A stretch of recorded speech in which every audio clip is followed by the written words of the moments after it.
ನಮಸ್ಕಾರ. ಮತ್ತೆ ನಿಮಗೆಲ್ಲ ಮನಿ ಮಾತು ಕಾರ್ಯಕ್ರಮಕ್ಕೆ ಸ್ವಾಗತ. ಚಿನ್ನ ₹85 ಜಾಸ್ತಿಯಾಗಿ ₹9,705 ಹತ್ರ ಹೋಗಿದೆ. ನೀವು ಒಂದು ₹285, ₹290 ಟ್ಯಾಕ್ಸ್ ಸೇರಿಸಿದ್ರಿ ಅಂತಂದರೆ 9,995 2% ಸೇರಿಸಿದ್ರಿ ಅಂತಂದರೆ ಅದು ಎಲ್ಲಿಗೋ ಹೋಗ್ಬಿಡುತ್ತೆ. ಚಿನ್ನದ ಬೆಲೆ 22 ಕ್ಯಾರೆಟ್ ಕೂಡ 10,000 ಈ GST ಸೇರಿಸಿದ್ರಿ ಅಂತ ಅಂದರೆ 10,000 ಹತ್ರ ಬಂದ್ಬಿಡತ್ತೆ. 10,000ನ ಟಾಪಲ್ಲಿ ಮಾಡಿಬಿಡತ್ತೆ ಆದಷ್ಟು ಬೇಗ. ಈ 10,000 ಅಂತ ಬಂದಿರೋವಂಥದ್ದು ನಮಗೆ ಒಳ್ಳೆಯ ಸುದ್ದಿನೇ. ಅದರಿಂದ ಒಂದು ಹ್ಯೂಜ್ ಆಗಿ ಈಗ 400 ಗ್ರಾಮ್ ತಗೊಂಡಿರೋವಂಥವ್ರು ಒಂದು 4,000 ತಗೊಂಡಿದ್ರು ಕೂಡ ಅವ್ರಿಗೊಂದು ₹20 ಲಕ್ಷ ಲಾಭ ಬಂದಿರುತ್ತೆ. ಇದು ಬರುತ್ತೆ ಅಂತ ನನಗೆ ತುಂಬ ದಿನದಿಂದಾನೇ ಗೊತ್ತು. ಇವತ್ತು ಒಂದು ಡೈವನ್ ನೋಡಿದೆ. ಅದನ್ನು ಡೈವ್ನ ನಿಮಗೆ ಹಾಕಿ ತೋರ್ಸೋದಕ್ಕೆ ಹೇಳ್ತೀನಿ. ಎಲ್ಲ ಸೆಂಟ್ರಲ್ ಬ್ಯಾಂಕ್ನ ರಿಸರ್ವ್ಸ್ನರಿದ್ರಿ ಅಂತ ಅಂದರೆ ಅದರಲ್ಲಿ ಈ US ಟ್ರೆಷರಿಗಿಂತ ಗೋಲ್ಡ್ ಜಾಸ್ತಿ ಆಗಿದೆ. ಇದು 1996 ಆದಮೇಲೆ ಇದೇನೇ ಫಸ್ಟ್ ಟೈಮ್. ಈ gold is more than US treasury. US ಡಾಲರ್ನ ಡಾಮಿನೆನ್ಸು ಕಡಿಮೆ ಆಗ್ತಾ ಇದೆ. ಈ ಡಾಮಿನೆನ್ಸ್ ಇನ್ನೂ ಕೂಡ ಇದೆ, ಆದರೆ ಕಡಿಮೆ ಆಗ್ತಾ ಇದೆ. ಯಾವ ಕರೆನ್ಸಿ ಅಂತ ನೀವೆಲ್ಲರೂ ಕೇಳಿದ್ರಿ. ಗೋಲ್ಡೇನೇ ಕರೆನ್ಸಿ ಅಂತ ಹೇಳ್ಬಿಡ್ತು. ಬೇರೆ ಕರೆನ್ಸಿಗೆ ಅಗೇನ್ಸ್ಟು ಯುರಾಲರ್ ಬಿದ್ದರೂ ಕೂಡ ಇಂಡಿಯಾಗೆ ಫುಲ್ ಡ್ಯಾನ್ಸ್. ಈ ಡ್ಯಾನ್ಸಲ್ಲಿ ರೂಪಾಯಿ 88.25 ಇದೆ. ಯಾವಾಗ 90 ಉಳಿತಾರೆ ಅಂತ ಅನ್ನೋದೇನೆ ಇವಾಗ ಪ್ರಶ್ನೆ. ಈ RBI computer science electrical engineer ಸುಮ್ಮನೆ ಮಾತಾಡ್ದಂಗೆ ಬಿಟ್ಬಿಟ್ರು ಅಂತಂದ್ರೇ ಒಳ್ಳೆಯದು. ಇನ್ನು ಡಾಲರ್ನ ಖರ್ಚು ಮಾಡ್ದಂಗೆ. ಟೋಟಲ್ ಆಗಿ ಇಂಡಿಯಾದ ಎಕ್ಸ್ಪೋರ್ಟ್ಸಲ್ಲಿ ಅಮೆರಿಕಾದ ಎಕ್ಸ್ಪೋರ್ಟ್ಸು $65 ಬಿಲಿಯನ್. ಆ $65 ಬಿಲಿಯನ್ $20 ಬಿಲಿಯನ್ ಟ್ಯಾರಿಫ್ ಇಲ್ಲ. ಮಿಕ್ಕಿರೋಂಥ $45 ಬಿಲಿಯನ್ 40% ಟ್ಯಾರಿಫ್ ಇದೆ, 50% ಟ್ಯಾರಿಫ್ ಇದೆ. ಈ $50 ಬಿಲಿಯನ್ ಬಿತ್ತು ಅಂತಂದರೆ ಆ ಒಂದು $20-25 ಬಿಲಿಯನ್ ಕಡಿಮೆ ಆಯಿತು ಅಂತಂದರೆ ಆಟೋಮೆಟಿಕ್ ಆಗಿ ನಿಮ್ಮ trade deficit, current account deficit ಕೂಡ ಏರುತ್ತೆ. ಇದನ್ನೇ ನಿಮಗೆ ಈ ಮಾರ್ಕೆಟು ತೋರಿಸ್ತಾ ಇದೆ. ಇನ್ನೊಂದು ವಿಷಯ ಏನು ಅಂತಂದರೆ, ನೀವು ಸ್ಟ್ರಾಂಗ್ ಆ್ಯಕ್ಷನ್ ತಗೊಂಡಿಲ್ಲ ಅನ್ನೋದ್ರಿಂದ ಒಂದೇ ಸಲ ಡಾಲರ್ ಹೊರಗಡೆ ಹೋಗ್ತಾನೇ ಇರುತ್ತೆ. ಹೋದ ತಿಂಗಳು ಮಾತ್ರನೇ $4 ಬಿಲಿಯನ್ ಹರ್ಕೊಂಡು ಹೋಗ್ಬಿಟ್ಟ. ಸೊ ಇದು ಒಂದು ರೆಕಾರ್ಡು. ಇದು ಒಂದು ದೊಡ್ಡ ರೆಕಾರ್ಡು. ಇದರಿಂದ ದುಡ್ಡು ಹೊರಗಡೆ ಹೋಗಾನೇ ಇದೆ. ಇದೆಲ್ಲ ಬಿಟ್ಟು ಈ ಡಿವಿಡೆಂಟು, ಬಾಂಡು, ಈ ಬ್ಯಾಟು ಇದನ್ನು ಮಾರಿದ್ದನ್ನೆಲ್ಲ FDI ban $300 billion positive. So ಆ $20 ಬಿಲಿಯನ್ ಆ $20 ಬಿಲಿಯನ್ ಗ್ಯಾಪ್ನ ಈ ಥರ ರೂಪಾಯಿ ಬೀಳುತ್ತೆ ಅಂತ ಗೊತ್ತಾದರೆ NRI ದುಡ್ಡನ್ನ ಅಲ್ಲೇ ಇಟ್ಟಿರ್ತಾನೆ, ಇಲ್ಲಿಗೆ ತೊಗೊಂಡು ಬರೋದಿಲ್ಲ. ಅದರಿಂದ ಓವರಾಲ್ ಆಗಿ ರೂಪಾಯಿ ಪ್ರೆಷರಲ್ಲಿ ಇರುತ್ತೆ ಅನ್ನೋದಕ್ಕೆ ಸಂದೇಹನೇ ಇಲ್ಲ.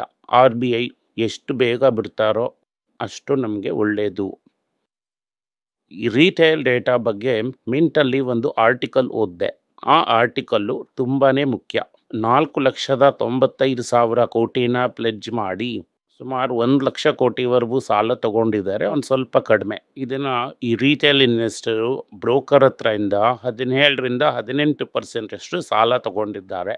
ಇದು ನಾರ್ಮಲಾಗಿ ಏನು ಅಂತಂದರೆ, ನಾವು ಒಂದು ಅಸೆಟ್ನ ತಗೊಂಡು ಅದ್ರ ಬೆಲೆ ಏರ್ತಾನೆ ಇರೋವಾಗ ಈ ನೋವು ನಮಗೆ ಗೊತ್ತಾಗೋದಿಲ್ಲ. ಆದರೆ ಬೆಲೆ ಇಳಿಯುವಾಗ ಏನಾಗುತ್ತೆ, ಹೀಗೆ ಬಡ್ಡಿನೂ ಕಟ್ಟಬೇಕಾಗತ್ತೆ. ಅದೇ ಸಮಯದಲ್ಲಿ ನೀವು ಈ ಟಾಪಪ್ನ ಮಾಡ್ತಾನೆ ಇರಬೇಕಾಗತ್ತೆ. ಯಾಕೆಂತಂದರೆ ಅಸೆಟ್ದು ವ್ಯಾಲ್ಯೂ ಕಡಿಮೆ ಆಗುತ್ತೆ. ಇನ್ನು ಆ ಇಳಿತಾ ಇರುವಂಥ ಅಸೆಟ್ನ ನೀವು ಆ್ಯಾವ್ರೇಜ್ ಕಾಸ್ಟ್ ಮಾಡ್ತಾನೆ ಹೋದ್ರಿ ಅಂತಂದರೆ ಈ ಆಂಗ್ಲದಲ್ಲಿ to catch a falling knife ಅಂತ ಹೇಳ್ತಾರೆ. ಮೇಲಿಂದ ಬೀಳ್ತಾ ಇರುವಂಥ ಚಾಕುನ ಕೈಯಲ್ಲಿ ಹಿಡಿದ್ರಿ ಅಂತಂದರೆ ಕೈ ಕಟ್ಟಾಗ್ಬಿಡುತ್ತೆ.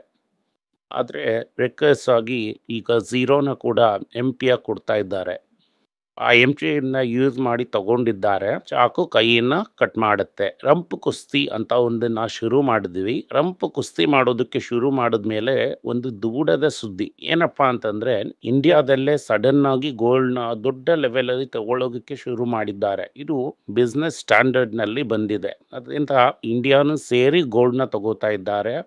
ಮೈನರ್ ಕ್ವಾಂಟಿಟಿನಲ್ಲಿ ತಗೋತಾ ಇದ್ರು, ಈಗ ದೊಡ್ಡ ಕ್ವಾಂಟಿಟಿನಲ್ಲಿ ತಗೋತಾ ಇದ್ದಾರೆ. ಗೋಲ್ಡು ಗಿಲ್ಲಿ ಥರ ಎತ್ಬಿಡ್ತು ಅನ್ನೋದನ್ನು ನೀವು ನೋಡಬೇಕು.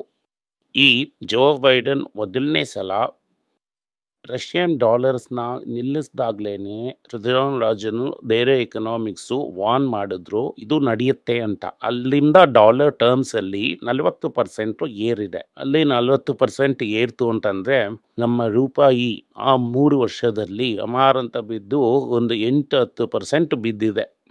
ನಮ್ಮ ರುಪಿ ಟರ್ಮ್ಸಲ್ಲಿ ನಿಯರ್ಲಿ 50% ಅಷ್ಟು ಲಾಭ ಗೋಲ್ಡ್ ತಗೊಂಡಿದ್ದು. ಗೋಲ್ಡ್‌ನ ತಾತ್ಪರ್ಯ ಡಾಲರ್‌ನ ಡಾಮಿನೆನ್ಸ್ ಇಳಿತಾ ಇದೆ ಅಂತ. ಇದನ್ನ ನಿಮಗೆ 5-6 ವರ್ಷದಿಂದ ನಾನು ಹೇಳ್ತಾನೇ ಇದ್ದೀನಿ.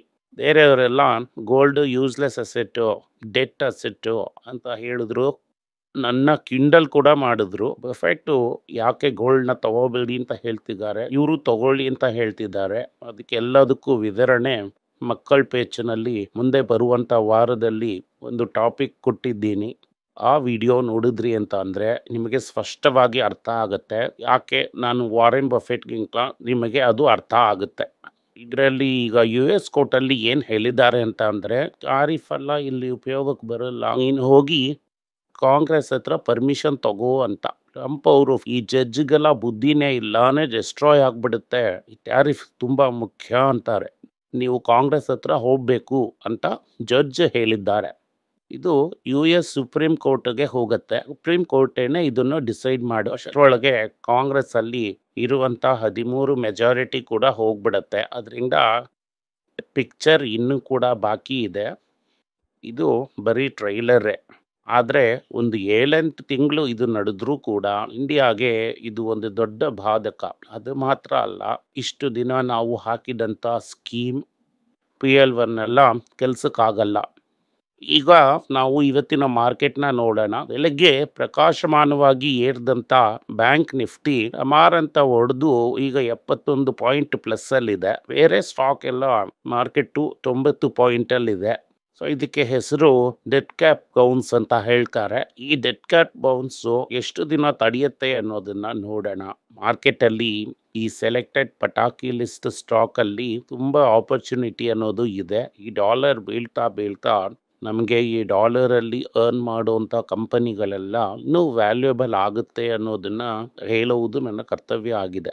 ಈ ಕಂಪನಿಗಳೆಲ್ಲ ಇನ್ನೂ ಕೂಡ ಬೆಲೆ ಏರುತ್ತೆ. ಟೈಟನ್ ಬೆಲೆ ಕೂಡ ಏರುತ್ತೆ. ಗ್ರಾಮೇಜಲ್ಲಿ ಸೇಲ್ಸ್ ಕಡಿಮೆ ಆದರೂ ಕೂಡ ರೆವೆನ್ಯೂ ಜಾಸ್ತಿ ಆಗಿರುತ್ತೆ. ನಂಬರ್ಸಲ್ಲಿ ಮಾರ್ಜಿನ್ನು ಜಾಸ್ತಿ ಆಗುತ್ತೆ.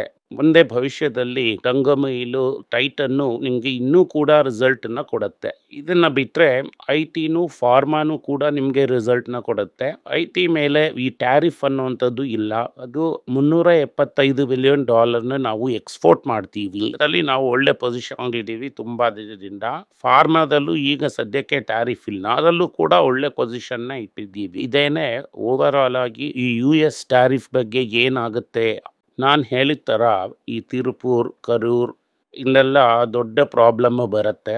ಅದನ್ನು ಸೆಂಟ್ರಲ್ ಗೌರ್ಮೆಂಟೇ ಅಡ್ರೆಸ್ ಮಾಡಬೇಕಾಗತ್ತೆ. ಆದರೆ ಅದು ಚಿಕ್ಕ ಕಂಪನಿ, ಚಿಕ್ಕ ಊರು, ಚಿಕ್ಕ ವ್ಯಾಪಾರಗಳು ಅಂತ ಹೇಳಿ ಬಿಟ್ಟರೂ ಕೂಡ ಬಿಟ್ಬಿಡ್ಬೋದು. ಇದೇನೆ ಟ್ಯಾರಿಫ್ನ ಇಂಪ್ಯಾಕ್ಟು. ಯಾವ ಕಂಪನಿ ಬಿದ್ದಿದ್ರಲ್ಲಿ 2,24,000 ಕೋಟಿ ಕಾಂಡೆ ಹೋಗ್ಬಿಟ್ಟಿದೆ ಅಂತ ಹೇಳ್ತಾ ಇದ್ದಾರೆ. ಇದರಲ್ಲಿ ಟಾಪ್ 8 ಕಂಪನೀಸು HDFC ಬ್ಯಾಂಕು ಅದೇನೋ ಬೋನಸ್ ಒಂದು ಇಶ್ಯೂ ಆಗಿರುತ್ತೆ. ಇನ್ನೊಂದು ರಿಲಯನ್ಸು ನಾನು ಹೇಳಿದ ಥರ ಡೈರೆಕ್ಷನ್ಲೆಸ್ ಕಂಪನಿಯಾಗಿ ಬದಲಾಗ್ಬಿಟ್ಟಿದೆ. ಒಂದೊಂದು ದಿನ ಒಂದನ್ನು ಹೇಳಿಬಿಟ್ಟು ಅದು ಮುಗಿಯುತ್ತಾ ಇಲ್ವಾ ಅಂತ ಅದ್ರ ಫಾಲೋ ಅಪ್ ಕೂಡ ಇಲ್ಲ. ಈಗ ಸದ್ಯಕ್ಕೆ ರಷ್ಯನ್ ಆಯಿಲು ಕಾಪಾಡ್ತಾ ಇದೆ. ಅಲ್ಜಸೀರಾ ಆರ್ಟಿಕಲ್ನ ಕೆಳಗಡೆ ಲಿಂಕಲ್ಲಿ ಹಾಕ್ತೀನಿ, ನೋಡಿ. ಅಲ್ಜಸೀರಾ ಆರ್ಟಿಕಲಲ್ಲಿ ರಷ್ಯನ್ ಆಯಿಲಿಂದ ರಿಲಯನ್ಸ್ಗೆ ಏನೆಲ್ಲ ಬೆನಿಫಿಟ್ ಇದೆ ಅನ್ನೋದನ್ನ ಡೀಟೇಲ್ಡ್ ಆಗಿ ಹಾಕಿದ್ದಾರೆ. ಇದರಲ್ಲಿ ಈ ಓಲಾ 12% ಏರಿದೆ ಅಂತ ತುಂಬ ಜನ ಆಸೆ ಪಡ್ತಾ ಇದ್ದಾರೆ. ಇದು ಮಾರ್ಕೆಟ್ ಮ್ಯಾನಿಪ್ಯುಲೇಷನ್ನೇ. ಅಂದರೆ ಈ ಕಂಪನಿಯ ಫಂಡಮೆಂಟಲ್ಸ್ ಏನು ಬದಲಾಗಿಲ್ಲ. ಈ ಮ್ಯಾಗ್ನೆಟ್ ಪ್ರಾಬ್ಲಮು ಓಲಾಗೆ ದೊಡ್ಡ problem. Bajaj TVS already profitable. ಇವನು 1,00,000 ಗಾಡಿ ಮಾರಿದ್ರೇನೆ ಪ್ರಾಫಿಟಬಲ್ ಆಗ್ತಾನೆ. ಈಗ ಸದ್ಯಕ್ಕೆ ಪ್ರಾಫಿಟ್ ಮಾಡೋದಕ್ಕೆ ದಾರಿ ಇಲ್ಲ. ಕಂಪನಿನೇ ಗೋಯಿಂಗ್ ಕನ್ಸರ್ನ್ ಆಗಿ ಇರುತ್ತಾ ಅನ್ನೋದೇ ನನಗೆ ಸಂದೇಹವಾಗಿದೆ. ಗೋಯಿಂಗ್ ಕನ್ಸರ್ನ್ ಅಂದರೆ ಈಗ ಸಂಬಳ ಬೇರೆ ಇದಕ್ಕಲ್ಲ. ಈಗ 6 ತಿಂಗಳಿಗೆ ಇವರಿಂದ ದುಡ್ಡು ಕೊಡೋದಕ್ಕೆ ಆಗುತ್ತಾ ಅನ್ನುವಂಥ ಒಂದು ಸಂದೇಹ ತುಂಬ ದೊಡ್ಡದಾಗಿದೆ. ಇದನ್ನೆಲ್ಲ ನೋಡುವಾಗ ಓಲಾನ ವೆಲ್ ಲೆಫ್ಟ್ ಬಿಡೋದನ್ನ ಬಿಟ್ರೆ ನಿಮಗೆ ಬೇರೆ ದಾರಿ ಇಲ್ಲ. 2 ಬ್ಯಾಟ್ರಿ ಮೇಕರು ಸ್ವಲ್ಪ ದಿನ ಕೆಳಗಡೆ ಬಿದ್ಬಿಟ್ಟು ಒಂದು ಕೌನ್ಸಲ್ಲಿ ಡೈರೆಕ್ಟ್ ಮಾಡಿ ಇನ್ನೂ ಕನ್ಸಿಡರ್ ಮಾಡೋದಕ್ಕೆ ಟೈಮ್ ಇದೆ. ಎಕ್ಸೈಡ್‌ನೇ ಈಗ ಸದ್ಯಕ್ಕೆ ಕನ್ಸಿಡರೇ ಮಾಡೋದಕ್ಕೆ ಆಗೋದಿಲ್ಲ ಅನ್ನೋದನ್ನ ನೀವು ಅರ್ಥ ಮಾಡ್ಕೊಳ್ಳಿ. ಟಾಟಾ ಕ್ಯಾಪಿಟಲ್‌ನ ಇಶ್ಯೂ ತುಂಬಾ ದಿನದಿಂದ ನೀವು ಪಗಡೆ ಆಡಬೇಕು ಅಂತ ಕಾಯ್ಕೊಂಡಿದ್ದಂಥ ಇಶ್ಯೂ ಸೆಪ್ಟೆಂಬರ್ ತಿಂಗಳ ಕೊನೆಯಲ್ಲಿ ಬರುತ್ತೆ. ಅದು $2 ಬಿಲಿಯನ್ ಇಶ್ಯೂ. ಇದು ಮಾರ್ಕೆಟ್ ಬಿದ್ದರೂ ಕೂಡ ಎಲ್ಲಿ ದೊಡ್ಡದಾಗಿ ಇಂಪ್ಯಾಕ್ಟ್ ಮಾಡೋದಿಲ್ಲ. ಇದು ಬಹುಮಟ್ಟಿಗೆ ಸಬ್ಸ್ಕ್ರಿಪ್ಷನ್ ಆಗುತ್ತೆ. ಆದರೆ ಪ್ರೈಸ್ ಫಿಕ್ಸಿಂಗಲ್ಲಿ ಕಡಿಮೆಯಾಗಿ ಫಿಕ್ಸ್ ಮಾಡ್ತಾರೆ. ಇದರಿಂದ ರಿಟೇಲಲ್ಲಿ ಯಾರೆಲ್ಲ ಮುಂಚೆನೇ ತಗೊಂಡಿದ್ರೋ ಅವರಿಗೆಲ್ಲ ಒಂದು ಏಟು ಬೀಳುತ್ತೆ ಅನ್ನೋದು ಗೊತ್ತಾಗ್ತಾ ಇದೆ. ಅದರಿಂದ ಅವ್ರಿಗೆ ಎಕ್ಸಿಸ್ಟಿಂಗ್ ಪ್ಲೇಯರ್ಸ್‌ಗೆ ಒಂದು ದೊಡ್ಡ ನಷ್ಟ ಬರೋದಕ್ಕೆ ಸಾಧ್ಯತೆಗಳಿದೆ. ದಟ್ ಈಸ್ ಅವರಿಗೆ ಇದು ಏಟು ಬೀಳುತ್ತೆ. ಯಾವುದು ಅವರು ತಗೊಂಡಿರೋ ಬೆಲೆಗಿಂತ ಅದು ಕಡಿಮೆಯಾಗೇ ಹೋಗುತ್ತೆ. ತುಂಬ ದಿನಕ್ಕೆ ಸ್ಟಾಕ್‌ನ ಇಟ್ಕೋಬೇಕಾಗತ್ತೆ. ಸೊ ಇದೇನೇ ಟಾಟಾ ಕ್ಯಾಪಿಟಲ್‌ನ ಸುದ್ದಿ. ಸೊ ಟಾಟಾ ಕ್ಯಾಪಿಟಲ್‌ನ 4.25% ನಮ್ಮ ಹತ್ರ ಆಲ್ರೆಡಿ ಟಾಟಾ ಮೋಟಾರ್ಸ್ ಇರುತ್ತೆ. ಅದರಿಂದ ನೀವು ನನ್ನನ್ನು ಫಾಲೋ ಮಾಡಿ ಟಾಟಾ ಮೋಟಾರ್ಸ್‌ನ ಕನ್ಸಿಡರ್ ಮಾಡಿದ್ರಿ ಅಂತ ಅಂದರೆ ನೀವು ಆಲ್ರೆಡಿ ಟಾಟಾ ಕ್ಯಾಪಿಟಲಲ್ಲಿ ಇಂಡೈರೆಕ್ಟ್ಲಿ ನೀವು ಓನರ್. ಹೇಗೆ ಟಾಟಾ ಟೆಕ್ನಾಲಜೀಸಲ್ಲಿ ನಾವು ಓನರ್ ಆಗಿದ್ದೀವೋ ಅದೇ ಥರ ಟಾಟಾ ಕ್ಯಾಪಿಟಲಲ್ಲಿ ಓನರ್. ಅದರಿಂದ ಅವಸರ ಪಟ್ಟು ಓಡಬೇಕು ಅನ್ನುವಂಥ ಅವಶ್ಯಕತೆ ಇಲ್ಲ. ಲಾಟ್ರಿ ಚೀಟಿನ ತಗೊಂಡು ನೋಡಿ, ಸಿಕ್ಕಿದ್ರೆ ಲಕ್ಕು, ಹೋದರೆ ಹೋಯಿತು, ಏನೂ ಪ್ರಾಬ್ಲಮ್ ಇಲ್ಲ. ನಿಮಗೆ ಆಸೆ ಇದ್ದರೆ. ನಾನು ಲಾಟ್ರಿ ಹಾಕ್ತೀನ ಅಂತಂದರೆ ನನಗೆ ಲಾಟ್ರಿ ತಗೊಳ್ಳೋಂಥ ಒಂದು ಅಭ್ಯಾಸ ಇಲ್ಲ. ಅದರಿಂದ ಡೆಫಿನೆಟ್ ಆಗಿ ಹಾಕೋದಿಲ್ಲ. ಇವತ್ತು ಇದೇನೇ ಮುಖ್ಯವಾದ ಸುದ್ದಿಗಳು. ಇದನ್ನು ನೋಡಿ ಮಾರ್ಕೆಟ್ ಇಳಿತಾ ನಿಮ್ಮದನ್ನು ಕನ್ಸಿಡರ್ ಮಾಡ್ಕೊಳ್ಳಿ. ಧನ್ಯವಾದಗಳು. ಈ ವಿಡಿಯೋ ನಿಮಗೆ ಇಷ್ಟ ಆಗಿದ್ದರೆ ವಿಡಿಯೋನ ಲೈಕ್ ಮಾಡಿ, ನಮ್ಮ ಚಾನಲ್ನ ಸಬ್ಸ್ಕ್ರೈಬ್ ಮಾಡಿ, ಬೆಲ್ ನೋಟಿಫಿಕೇಷನ್ ತಟ್ಟಿ. ಈ ವಿಡಿಯೋನ ಸಾಧ್ಯ ಆದರೆ ನಿಮ್ಮ ಸಂಬಂಧಿಕರಿಗೂ ಸ್ನೇಹಿತರಿಗೂ ಕಳಿಸಿ ಅವ್ರಿಗೂ ನೋಡೋದಕ್ಕೆ ಹೇಳಿ. ಧನ್ಯವಾದಗಳು.